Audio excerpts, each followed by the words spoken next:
ಉತ್ತರ ಕರ್ನಾಟಕದ ಕ್ರಿಕೆಟ್ ಅಭಿಮಾನಿಗಳಿಗೆ ಇದೊಂದು ದೊಡ್ಡ ಖುಷಿ ವಿಚಾರ ಐತಿ. ಏನಂತಂದ್ರೆ ಇಡೀ ದೇಶನ ಕಾಯುತ್ತಿರುವಂಥ ಒಂದು ರಣಜಿ ಟ್ರೋಫಿ ಫೈನಲ್ ಪಂದ್ಯ ನಮ್ಮ ಹುಬ್ಬಳ್ಳಿಯ ರಾಜನಗರ KSCA ಸ್ಟೇಡಿಯಂ ಒಳಗೆ ನಡೆಯಲಾಗ್ತದೆ. ಇದೇ 24 ಅಂದರೆ ಫೆಬ್ರವರಿ 24ರಿಂದ 5 ದಿನಗಳ ಕಾಲ ರಣಜಿ ಟ್ರೋಫಿ ಫೈನಲ್ ಪಂದ್ಯ ನಮ್ಮ ಹುಬ್ಬಳ್ಳಿ ಇತಿಹಾಸದಲ್ಲೇ ಮೊದಲ ಫೈನಲ್ ಪಂದ್ಯ ರಣಜಿ ಟ್ರೋಫಿ ಫೈನಲ್ ಪಂದ್ಯ ನಡೆಯಲಾಗುತ್ತದೆ. ಈ ಒಂದು ರಣಜಿ ಟ್ರೋಫಿ ಫೈನಲ್ ಪಂದ್ಯ ಜಮ್ಮು ಮತ್ತು ಕಾಶ್ಮೀರ ಹಾಗೂ ಕರ್ನಾಟಕ ಈ ಒಂದು ಎರಡು ತಂಡಗಳ ನಡುವಿನ ಜಿದ್ದಾಜಿದ್ದಿ ಪಂದ್ಯ ನಮ್ಮ ಹುಬ್ಬಳ್ಳಿ ಒಳಗೆ ನಡೀಲಾಗ್ತದೆ. ಬೆಂಗಳೂರಿನ ಚಿನ್ನಸ್ವಾಮಿ ಸ್ಟೇಡಿಯಂ ಬಗ್ಗೆ ನಮ್ಮೆಲ್ಲರಿಗೂ ಗೊತ್ತೈತಿ. ಆದರೆ ಈ ಹುಬ್ಬಳ್ಳಿಯ ರಾಜನಗರ ಸ್ಟೇಡಿಯಂ ಬಗ್ಗೆ ಹೆಚ್ಚಾಗಿ ಯಾರಿಗೂ ಗೊತ್ತಿಲ್ಲ. ಈ ರಾಜನಗರ ಸ್ಟೇಡಿಯಂ ಬರೋಬ್ಬರಿ 16.5 ಎಕರೆ ಒಳಗೈತಿ. ಅಂದ್ರೆ 16.5 ಎಕರೆ ಒಳಗೈತಿ. ಇದರಲ್ಲಿ 8 ಮುಖ್ಯ ಪಿಚ್ಗಳದಾವ. ಆ 10ಕ್ಕೂ ಹೆಚ್ಚು ಜನ ಈಗಾಗಲೇ ಪಿಚ್ಚಿನ ಒಂದು ಕೆಲಸದಲ್ಲಿ ತೊಡ್ಕೊಂಡಿದ್ದಾರೆ. ಹಲವಾರು ಮಂದಿ ಆ ಪಿಚ್ಚಿನ ಒಂದು ಮತ್ತು ಸ್ಟೇಡಿಯಂಗೆ ಏನ್ ವ್ಯವಸ್ಥೆಗಳು ಬೇಕಾಗಿದಲ್ಲ ಆ ವ್ಯವಸ್ಥೆಗಳೆಲ್ಲ ಈಗಾಗಲೇ ನಡೀತಾ ಇದ್ದಾವೆ.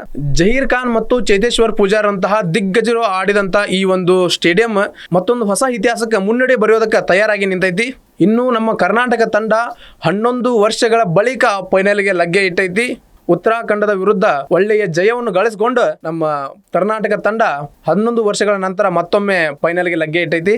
ಇನ್ನು ಜಮ್ಮು ಕಾಶ್ಮೀರ ತಂಡ ಪ್ರಪ್ರಥಮ ಬಾರಿಗೆ ತನ್ನ ಚೊಚ್ಚಲ ಫೈನಲ್ ಪ್ರವೇಶ ಇದಾಗೈತಿ. ಆದ್ರೆ ಪ್ರಥಮ ಅಥವಾ ಚೊಚ್ಚಲ ಪ್ರವೇಶ ಅಂತ ಹೇಳಿ ನಾವು ಅದನ್ನ ಏನು ಕಡೆಗಣಿಸೋಂಗಿಲ್ಲ. ಅದು ಕೂಡ ಒಳ್ಳೆಯ ಉತ್ತಮವಾದಂತಹ ಬ್ಯಾಟರ್ಗಳು, ಬಾಲರ್ಗಳು ಮತ್ತು ಉತ್ತಮವಾದಂತಹ ಫೀಲ್ಡರ್ಗಳನ್ನ ಹೊಂದೈತಿ. ಹಿಂಗಿದ್ದಾಗ ಯಾವುದನ್ನು ಕೂಡ ಕಡೆಗಣಿಸುವಂಗಿಲ್ಲ. ಯಾಕಂದ್ರೆ ಫೈನಲ್ ವರೆಗೂ ಬರ್ಬೇಕಂತಂದ್ರೆ ದೊಡ್ಡ ತಲೆ ಹೊಡೆದಾಗನ ಇಲ್ಲಿವರೆಗೂ ಬಂದೈತಿ. ಆದ್ರಿಂದ ಕರ್ನಾಟಕ ಮತ್ತು ಜಮ್ಮು ಕಾಶ್ಮೀರ ನಡುವಿನ ಪಂದ್ಯ ಬಹಳ ರೋಚಕವಾಗಿರ್ತೈತಿ. ಇನ್ನು ಪಂದ್ಯದ ಟಿಕೆಟ್ಗಳ ಬಗ್ಗೆ ಬಹುಶಃ ಉಚಿತವಾಗಿ ಟಿಕೆಟ್ ಸಿಗಬಹುದು ಅಂತ ಚರ್ಚೆಗಳು ನಡೆದಿದ್ದಾವೆ. ಆದರೆ ಯಾವುದು ಇನ್ನೂ ಘೋಷಣೆ ಆಗಿಲ್ಲ.